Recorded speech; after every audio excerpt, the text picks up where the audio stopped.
Hi friends, welcome back to the first week of a fortnight of dinners under $150. This week's dinners totaled just under $76 and I cooked 5 different dinners with lots and lots of leftovers. So I'll be talking you through what I do on the screen and putting the totals up as I go as well of how much each meal costs. Thanks for being here. Okay, so tonight I'm making spicy garlic prawn pasta. I made this the first meal last month after my grocery haul. I really like making this meal straight up because I have fresh green banana prawns and I like to use them the night that I get them so that they're nice and fresh, and it's so easy. It does take me a long time to go get the grocery. Like, it's been a big day. It takes me a long time to go get the groceries, to set them all up, to talk through them, to film it, to pack them all away, while I'm also looking after my daughter. So it's been quite a busy day. We also took Jimmy for a walk. You can hear him panting in the background. So this is so simple. Simple enough that I've got to put the pasta on first. I feel like that never happens. So I've just got the pasta boiling away over here with a little bit of salt in the water.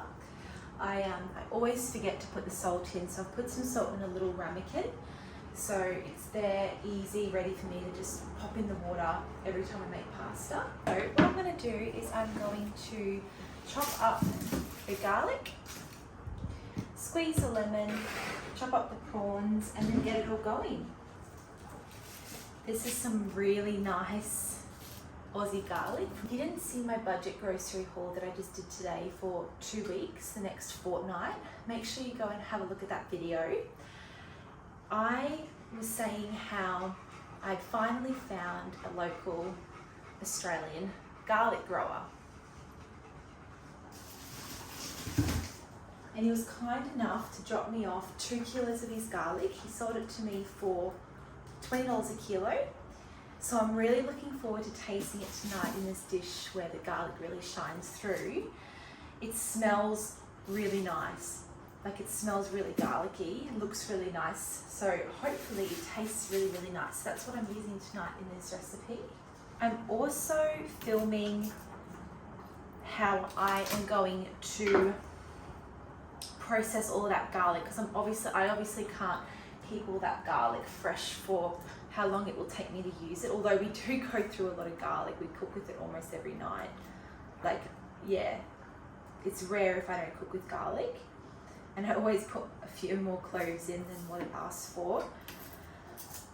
I am going to tomorrow film how I process all that garlic to keep it so it lasts me, 6 months or so. Although that might last me 3 to 6 months depending. In the same video, I'm also going to be processing half a kilo of chilies, because I usually just buy these dried chilies, but I want to try and keep some fresh chilies for a while, so I've got them always on hand. And I'm going to do something I've never done before, and I'm going to make some granola. I was doing the groceries for this next fortnight, and we always buy granola, and I thought, I'm sure I've got everything we need to make granola, and we do. I just bought a few more almonds as like a nut to put in it. Like I said, make sure you subscribe so you can see my next video where I process that garlic, process those chilies, and also do the granola. And you'll see me cooking with those chilies and that garlic all the time. It's going to be a lot of effort in one day for a big, big payoff to make dinners just that little bit easier every night.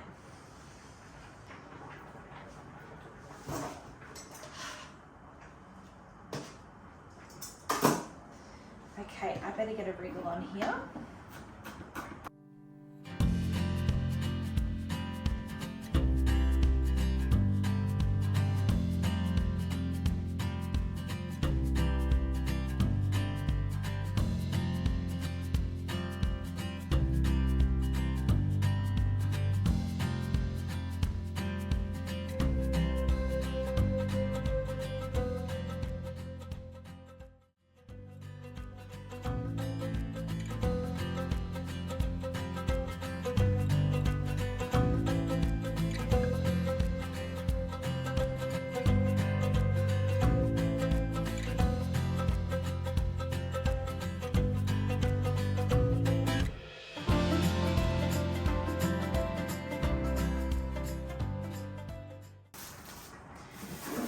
I know the goal of these next 2 weeks is to cook on a budget for dinners each night, and I'm cooking with prawns, but you really don't need many. This is 300 grams, I believe, of prawns, and I paid $6.60 for them. So sure, it's not, not super cheap, but it's the most expensive part of this dish. Is a little bit of butter, a little bit of lemon, a little bit of chili, and some pasta.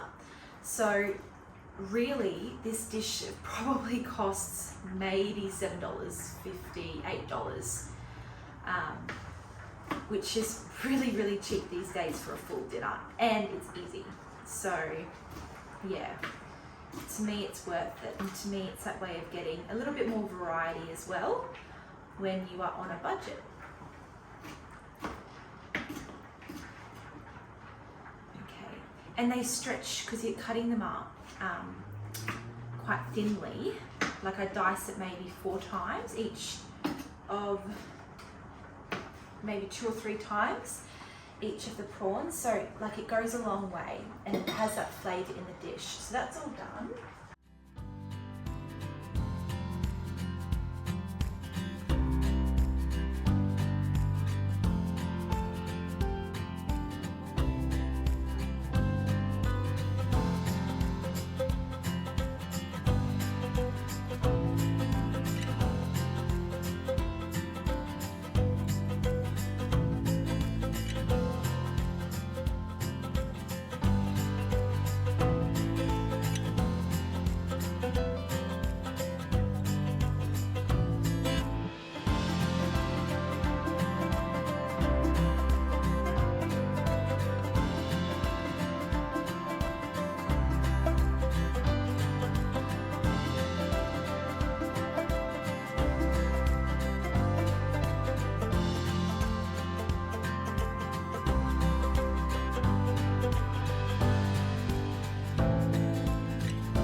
So like always, this pasta turned out so good. I feel like every good pasta is a simple pasta. So this is definitely one that we will be making at the start of each month, or the first meal we make after each grocery shop. Now, I had planned to make homemade garlic bread with this meal using the baguette that I got from Woolworths, but I just didn't have time this night. I wanted to get everything cooked, cleaned up, so I could go to bed at a reasonable time. But it actually worked in our favour because we ended up using the baguette for the Massaman curry beef meatballs, which you'll see in a minute. I think it's coming up after this one. This is the next night. We are making a sizzling beef fried rice. This is another recipe, Tin Eats recipe. And I'm just going to put a little disclaimer. This beef did not turn out as tender as promised. This was the chunk, I think it's called blade steak from Woolworths. So definitely one of the cheaper cuts. I bought a whole packet of it, which I believe is about, I want to say 1.6 kilos in total. So a really affordable cut of meat. I went ahead and chopped up half of this to marinate for this dish, and then I used the other half in another dish. I made a slow cooker beef ragu with the other half of the beef. Nagy in Recipe Tin Eats was saying you can use this kind of meat, you just need to marinate it for like as long as you can. So I marinated it for I think 48 hours in total. It's a mixture, the marinade to get this meat apparently nice and tender is this, to use the baking soda and then leave it to sit with the baking soda. I was hopeful. I really wanted this to work just so I had another economical beef recipe up my sleeve, but I must admit it didn't work out for us. So if any of you out there, I know there's a few Recipe Tin Eats lovers like myself out there. If any of you have done this recipe and it's turned out nice, please let me know. Here, Ben ended up finishing the meal, so I just took a little video of what it looked like. Otherwise, it was really nice. It was just the beef wasn't super tender, and I'll leave the recipe down below like always. Moving on now, I'm making these Massaman curry beef meatballs. Sounds strange, but bear with me. This is one of our favorite recipes. I love using this AM brand curry paste. It's the only one that I get. I've tried a few other curry pastes, including is it Marion's Kitchen? Yes, Marion's Kitchen one. This is actually a Marion's Kitchen recipe, but I've just subbed it out for this AM brand curry paste because I just prefer the flavour of this brand. I really, really love how simple this recipe is and how flavourful it is. And it's just another way of using beef mince other than bolognese. So you make the meatballs.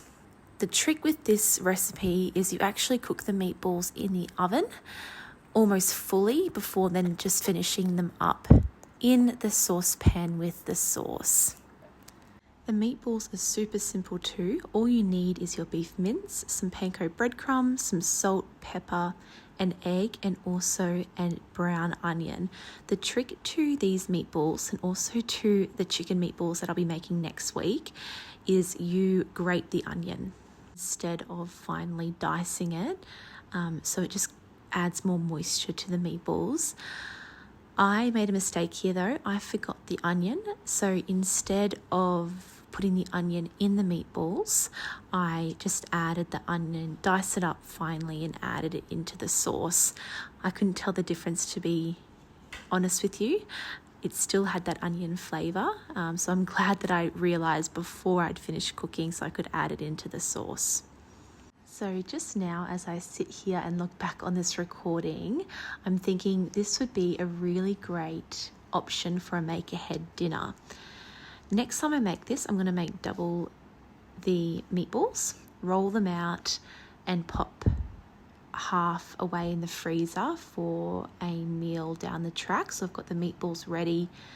I like to do things in double while I'm at it, and I just feel like this would turn out really well. And then I'll just defrost the meatballs and chuck them in the oven. You could also just cook a whole double batch and freeze it all with the sauce, or you could make the meatballs a day before, a really busy day, and just have them in the fridge ready to pop in the oven the next day. Because the sauce for this, which you'll see in a moment, is super simple. All you do is in a pan, you pop some more of the curry paste, some coconut cream with a little bit of olive oil. I also like to just add a bit of water to it just to make the sauce go a little bit further. And that's it. Like I said, I ended up having the baguette, which I just sliced up and buttered and put in our grill underneath the stove top. I don't know why we've never had it with bread before, this recipe. We've made it about 3 or 4 times and we've always had it with rice. Definitely a good recipe to have with the baguette. And I see now that the recipe actually says a baguette. A little disclaimer, as the second disclaimer of this video, for any of you who have watched a few of my videos and have then gone to the recipe links, I don't follow everything, all the recipes exactly to the T.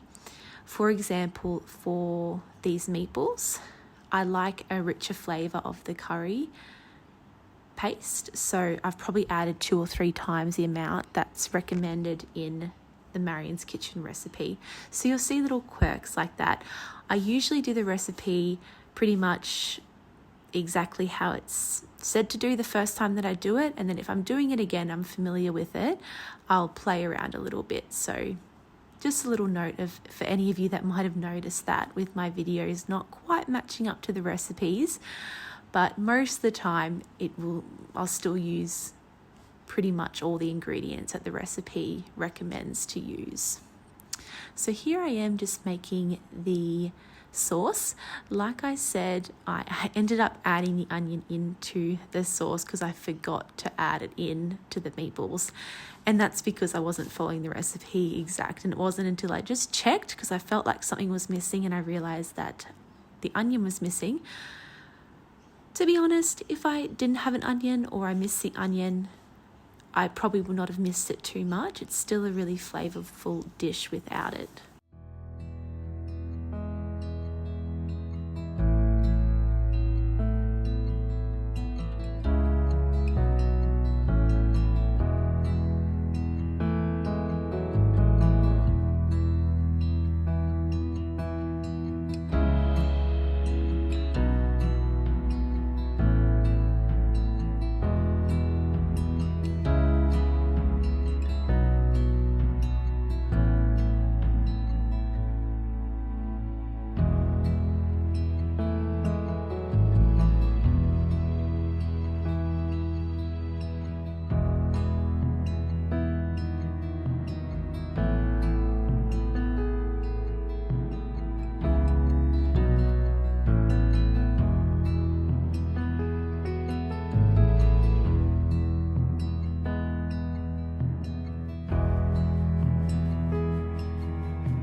The total cost of this dinner was a few cents short of $17. It was $16.97.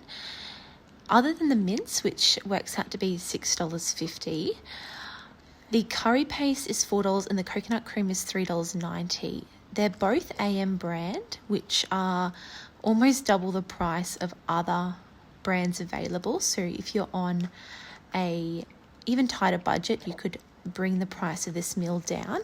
But personally, I don't mind paying the few extra dollars because I just feel like they are better quality products. And the coconut cream and coconut milk, if you have a look on the tins, they actually tell you the percentage of coconut that is in the product, and AM is well above the others, so it's worth it in my opinion, if you can afford it. Now moving on here, I am making korma chicken legs. This is probably my favorite way that I've found so far of using chicken legs, which we all know is such a more affordable cut of meat. Of course, you've got the bone in there, but when cooked right, I just feel like chicken legs are underrated. The meat is so juicy and flavorful. And I really I think in this recipe, cooking it all together with the bone, it just adds more flavor to the meal. Now, what I love about this recipe is it's all made in one pan in the oven. So it's chicken legs with some oil, some garlic, ginger, and onion, korma paste, stock, and red lentils. And it all cooks gradually in the oven.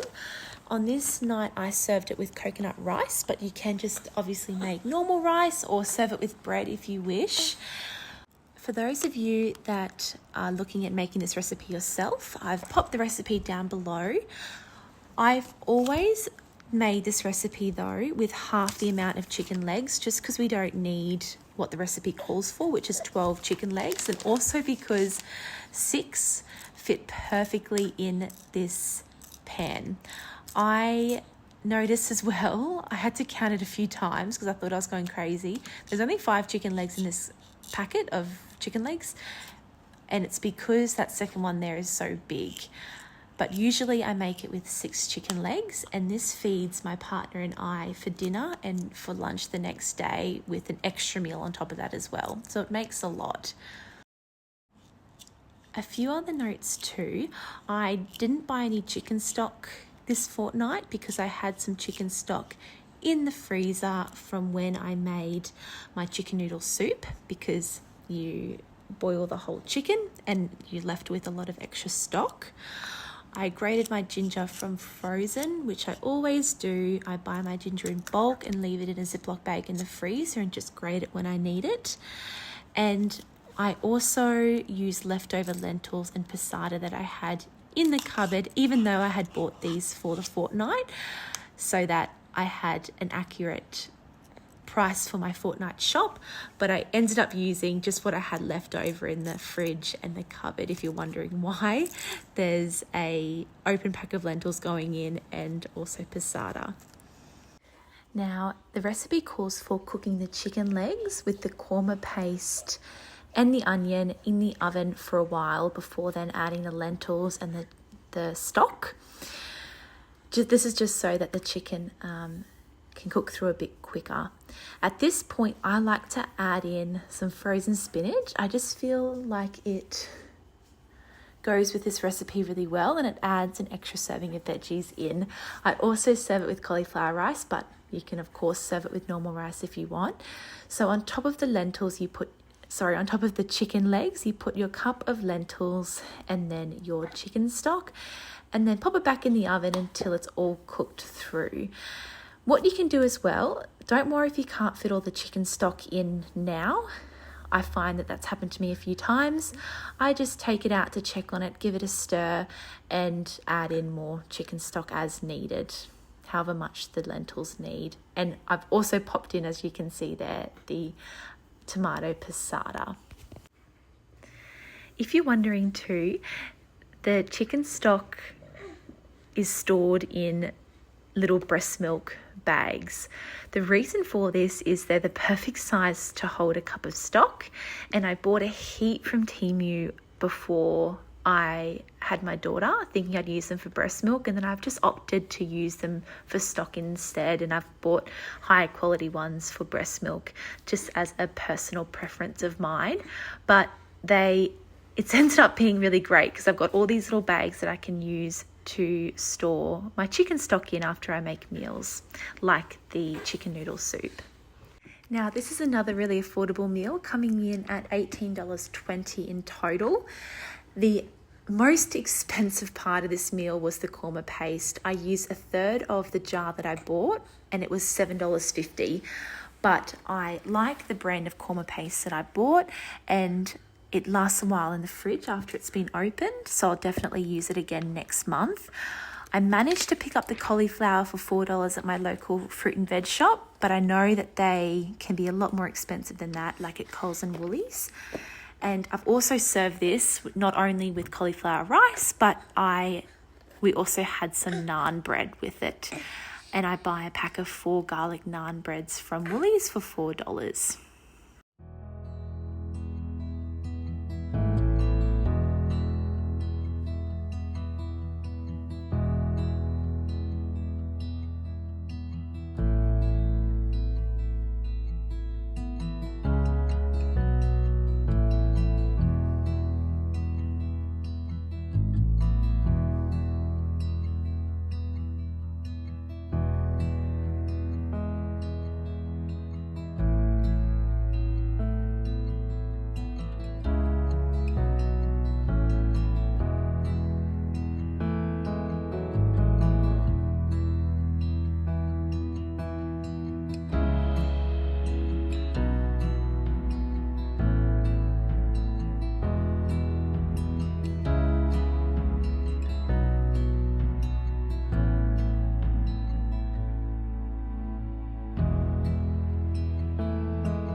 The last recipe here for the week is a super simple green bean and pork stir fry.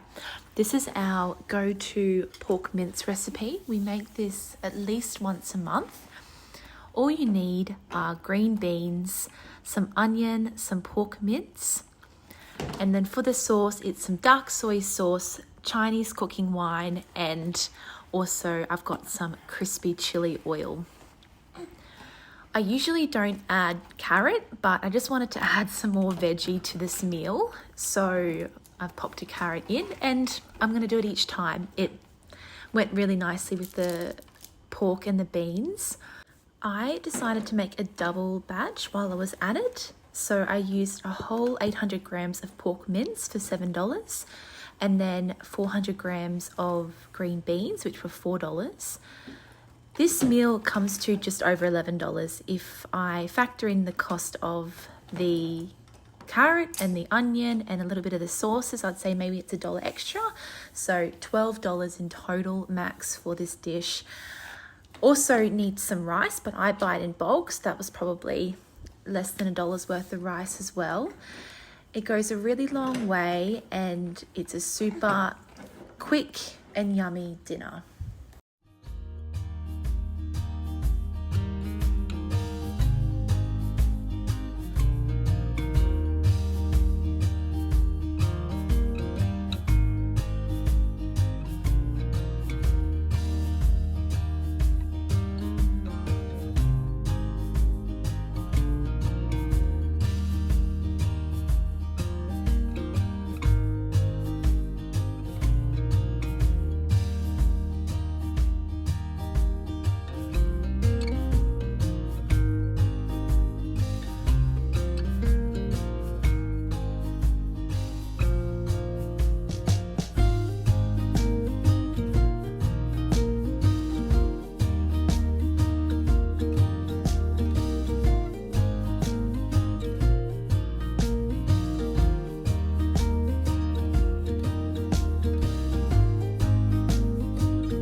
That wraps up our week of dinners. So 5 meals with lots of leftovers that we had the other 2 nights.